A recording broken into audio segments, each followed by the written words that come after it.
I am the true grapevine, and my Father is the gardener.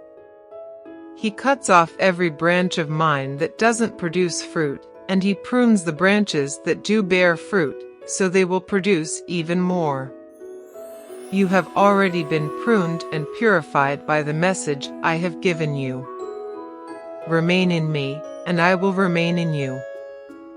For a branch cannot produce fruit if it is severed from the vine, and you cannot be fruitful unless you remain in me. Yes, I am the vine. You are the branches. Those who remain in me, and I in them, will produce much fruit. For apart from me you can do nothing. Anyone who does not remain in me is thrown away like a useless branch and withers. Such branches are gathered into a pile to be burned. But if you remain in me, and my words remain in you, you may ask for anything you want, and it will be granted. When you produce much fruit, you are my true disciples. This brings great glory to my Father. I have loved you even as the Father has loved me. Remain in my love. When you obey my commandments, you remain in my love, just as I obey my Father's commandments and remain in his love. I have told you these things so that you will be filled with my joy. Yes, your joy will overflow. This is my commandment: love each other in the same way I have loved you. There is no greater love than to lay down one's life for one's friends. You are my friends if you do what I command. I no longer call you slaves, because a master doesn't confide in his slaves. Now you are my friends, since I have told you everything the Father told me. You didn't choose me. I chose you. I appointed you to go and produce lasting fruit, so that the Father will give you whatever you ask for, using my name.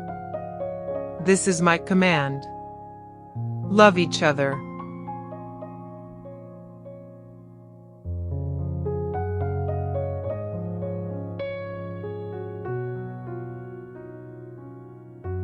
If the world hates you, remember that it hated me first. The world would love you as one of its own if you belong to it, but you are no longer part of the world. I chose you to come out of the world, so it hates you. Do you remember what I told you? A slave is not greater than the master. Since they persecuted me, naturally they will persecute you. And if they had listened to me, they would listen to you. They will do all this to you because of me, for they have rejected the one who sent me. They would not be guilty if I had not come and spoken to them. But now they have no excuse for their sin. Anyone who hates me also hates my Father. If I hadn't done such miraculous signs among them that no one else could do, they would not be guilty. But as it is, they have seen everything I did, yet they still hate me and my Father. This fulfills what is written in their scriptures. They hated me without cause. But I will send you the Advocate, the Spirit of truth. He will come to you from the Father and will testify all about me. And you must also testify about me because you have been with me from the beginning of my ministry.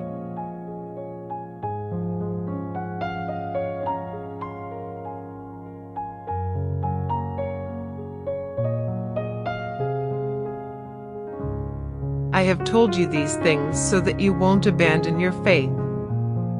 For you will be expelled from the synagogues, and the time is coming when those who kill you will think they are doing a holy service for God. This is because they have never known the Father or me. Yes, I'm telling you these things now so that when they happen, you will remember my warning.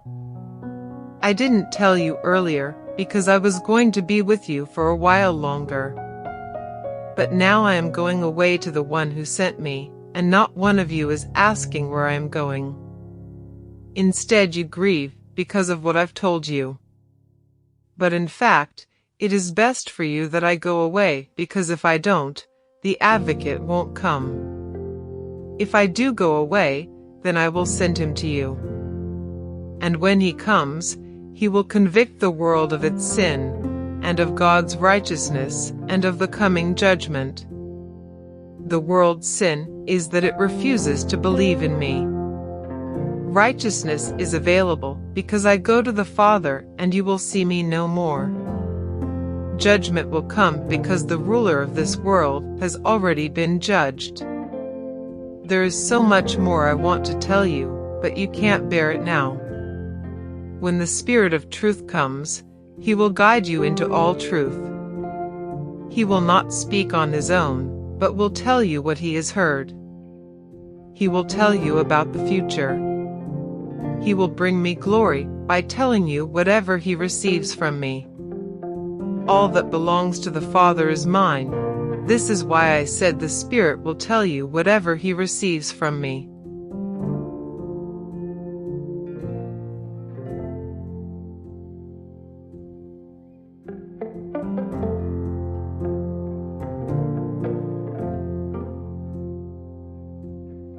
In a little while you won't see me anymore. But a little while after that, you will see me again.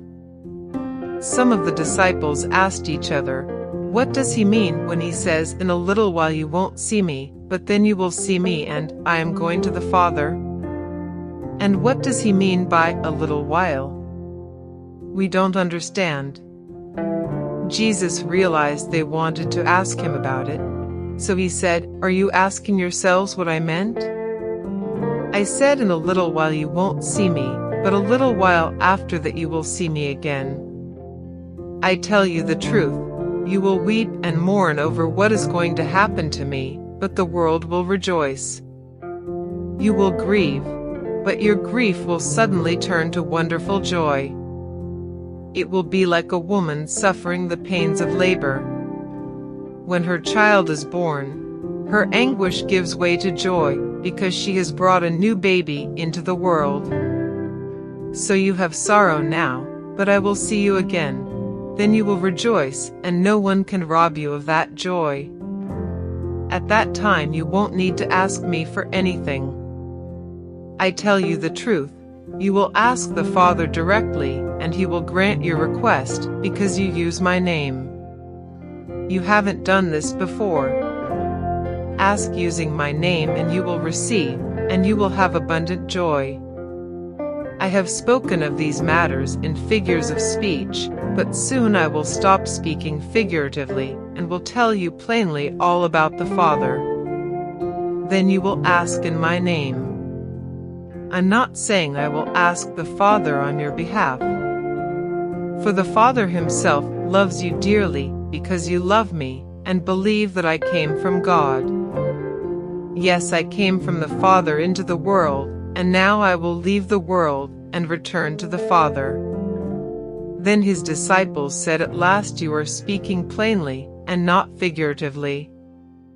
Now we understand that you know everything, and there's no need to question you. From this we believe that you came from God." Jesus asked, "Do you finally believe? But the time is coming. Indeed, it's here now, when you will be scattered, each one going his own way, leaving me alone. Yet I am not alone, because the Father is with me. I have told you all this so that you may have peace in me. Here on earth you will have many trials and sorrows. But take heart, because I have overcome the world."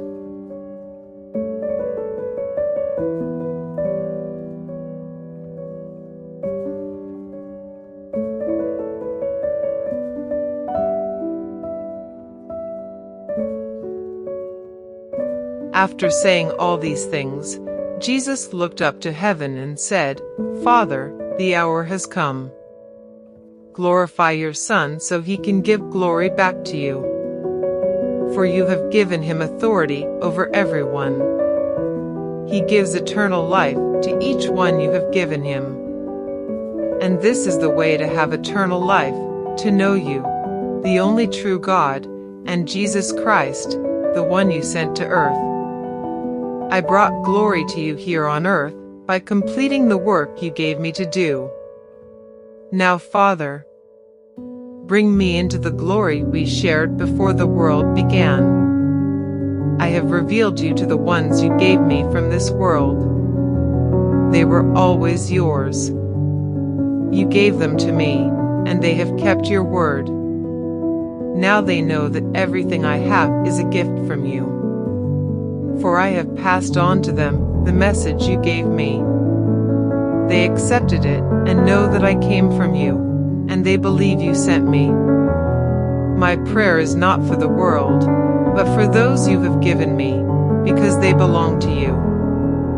All who are mine belong to you, and you have given them to me, so they bring me glory. Now I am departing from the world. They are staying in this world, but I am coming to you. Holy Father, you have given me your name. Now protect them by the power of your name so that they will be united just as we are. During my time here, I protected them by the power of the name you gave me. I guarded them so that not one was lost, except the one headed for destruction, as the scriptures foretold.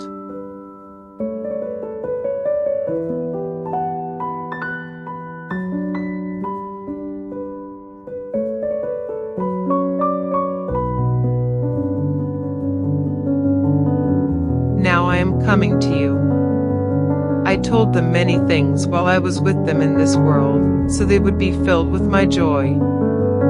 I have given them your word. And the world hates them because they do not belong to the world, just as I do not belong to the world. I'm not asking you to take them out of the world, but to keep them safe from the evil one. They do not belong to this world any more than I do. Make them holy by your truth. Teach them your word, which is truth. Just as you sent me into the world, I am sending them into the world. And I give myself as a holy sacrifice for them, so they can be made holy by your truth. I am praying not only for these disciples, but also for all who will ever believe in me through their message. I pray that they will all be one, just as you and I are one, as you are in me, Father. And I am in you. And may they be in us, so that the world will believe you sent me. I have given them the glory you gave me, so they may be one as we are one.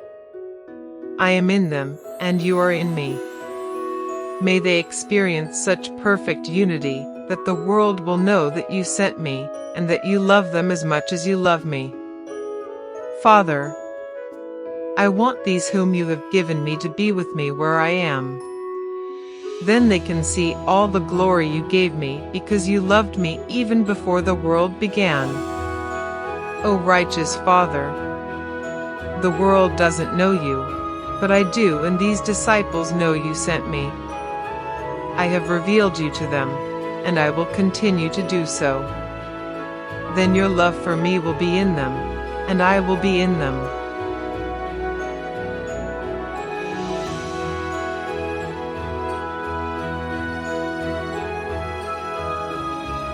After saying these things, Jesus crossed the Kidron Valley with his disciples and entered a grove of olive trees. Judas, the betrayer, knew this place, because Jesus had often gone there with his disciples. The leading priests and Pharisees had given Judas a contingent of Roman soldiers and temple guards to accompany him. Now with blazing torches, lanterns, and weapons, they arrived at the olive grove. Jesus fully realized all that was going to happen to him, so he stepped forward to meet them. "Who are you looking for?" he asked. "Jesus the Nazareth." They replied, "I am he." Jesus said. Judas, who betrayed him, was standing with them. as Jesus said, "I am he," they all drew back and fell to the ground. Once more he asked them, "Who are you looking for?" And again they replied, "Jesus the Nazareth." "I told you that I am he," Jesus said. "And since I am the one you want, let these others go." He did this to fulfill his own statement. "I did not lose a single one of those you have given me." Then Simon Peter drew a sword and slashed off the right ear of Malchus, the high priest's slave.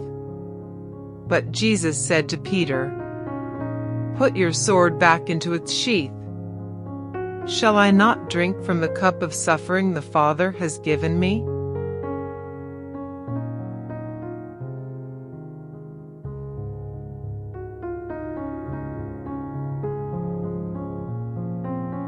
So the soldiers, their commanding officer, and the temple guards arrested Jesus and tied him up. First they took him to Annas, since he was the father-in-law of Caiaphas, the high priest at that time. Caiaphas was the one who had told the other Jewish leaders, "It's better that one man should die for the people." Simon Peter followed Jesus, as did another of the disciples. That other disciple was acquainted with the high priest, so he was allowed to enter the high priest's courtyard with Jesus. Peter had to stay outside the gate.